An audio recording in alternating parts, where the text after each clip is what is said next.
देखिए, मैं जो आज आपके सामने लेके आया हूँ, जो आज जिससे रिलेटेड है कि कैशियर में बहुत से लोग पूछते हैं सर क्या क्वेश्चन आंसर किया जाता है।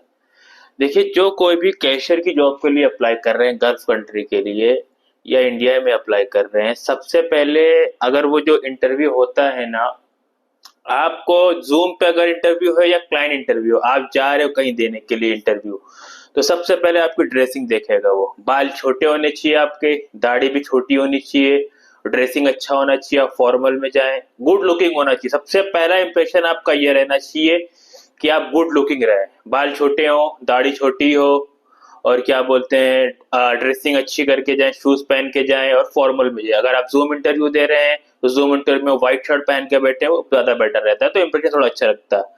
अब सेकंड थिंग, कैशियर के इंटरव्यू के लिए आपको क्या करना है, आपको करना है सबसे पहले अच्छा सा आपसे वो बोलेगा टेल मी अबाउट योरसेल्फ या अपना इंट्रोडक्शन दीजिए। तो सबसे पहले आपको अपना इंट्रोडक्शन याद करना है। वो इम्प्रेशन वो उससे समझ जाएगा आपको नॉलेज है कि नहीं है।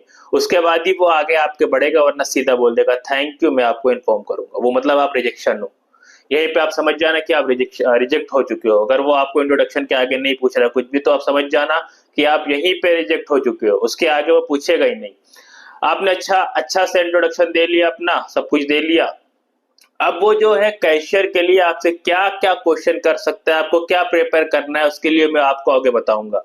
कैसे आप अपने आप को तैयार करें ताकि आपका कैशियर एज अ कैशियर, अभी कैशियर कहाँ कहाँ होता है बता देता हूँ। एज अ रेस्टोरेंट में भी हो सकता है, वो सुपरमार्केट में हो सकता है, जैसे यहाँ डी मार्ट रहता है, ग्रोसरीज जहाँ मिलती है, वो उसको कैशियर, वो वाला कैशियर की मैं बात कर रहा हूँ। जो सुपरमार्केट में रहता है, जो ग्रोसरीज वगैरह शॉप पे है, अगर वो कहीं पे भी हो, कैशियर की डील करता है, कस्टमर को डील करता है डायरेक्ट। तो मैं बता रहा हूँ कि जो कैशियर में आप जाएंगे इंटरव्यू के लिए, सबसे पहले अपना इंट्रोडक्शन हो गया आपका। सेकंड थिंग आपका हो गया, वो आपसे जो क्वेश्चन पूछेगा उससे रिलेटेड जॉब से। अब आपको नई आइडिया है क्या पूछ सकता है वो क्या नहीं, तो मैं आपको बता देता हूँ। इंट्रोडक्शन आपका वीडियो हो गया। फिर आपसे आपके एक्सपीरियंस के बारे में पूछेगा, आपको कहाँ का एक्सपीरियंस है, आपसे वो सेल्स पूछ सकता है, कितनी सेल्स थी आपकी, या कितना कैश आता है, कितना कार्ड से आता है, कितना ऑनलाइन आता है, वो भी आपसे पूछ सकता है। ठीक है, आपको ये ध्यान में रखना है। दूसरा चीज आपको क्या ध्यान में रखना है, रिटर्न पॉलिसी। अगर कस्टमर कोई सामान लेके गया है, उसको वापस करना है, या डैमेज प्रोडक्ट है, तो क्या आपकी कंपनी की पॉलिसी थी, वो भी आपसे वो क्वेश्चन कर सकता है कि आप इसके बारे में बताइए क्या जानते हैं। तो आपको सीधा बोलना है सर कि जो रिटर्न पॉलिसी है वो अकॉर्डिंग कंपनी की पॉलिसी रहती है। कंपनी ने क्या उसके अंदर किया है भी, जैसे डी मार्ट वगैरह में फ्रोजन आइटम रिटर्न नहीं होता है। आप डी मार्ट में कोई भी सामान लेने जाएंगे, अगर वो फ्रोजन आइटम है तो वो रिटर्न नहीं होगा, ना रिफंड होगा, कुछ भी नहीं होगा।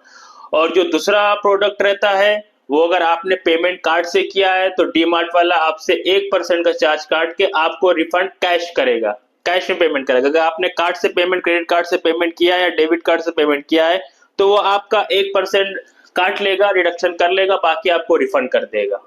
ठीक है, तो आपको ये ध्यान में रखना है कि रिटर्न पॉलिसी क्या होती है, कस्टमर से कैसे डील करना है।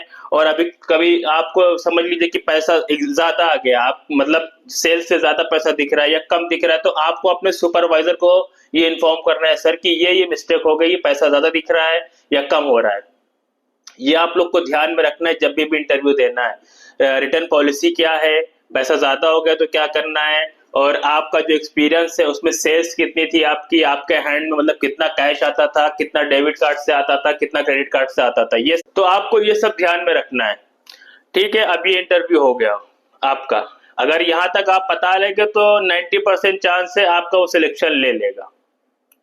ठीक है, आपने सारा कुछ बता दिया अपने बारे में, अपना हिस्ट्री बता दी, वो सब बता दिया आपने।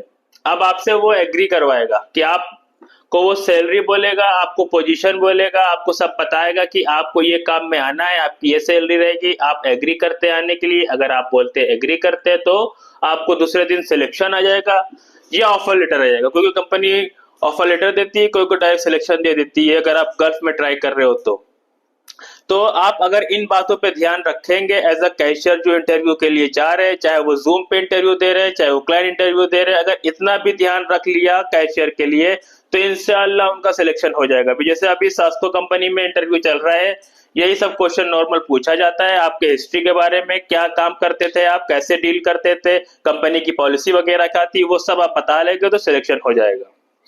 और आपको अगर इतना नहीं मालूम है, आप फ्रेशर है बट फिर भी अप्लाई कर रहे हैं, तो आपको ये ध्यान में रखना है, ये सब क्वेश्चन आंसर किया जाता है। ठीक है, अगर आपको ये जानकारी अच्छी लगी है तो ज्यादा से ज्यादा शेयर करें उनको जो एज अ कैशियर के लिए अप्लाई कर रहे हैं, या गल्फ में ट्राई कर रहे हैं, या इंडिया में भी ट्राई कर रहे हैं। मिलता हूं मैं आपको दूसरी वीडियो में। अल्लाह हाफिज।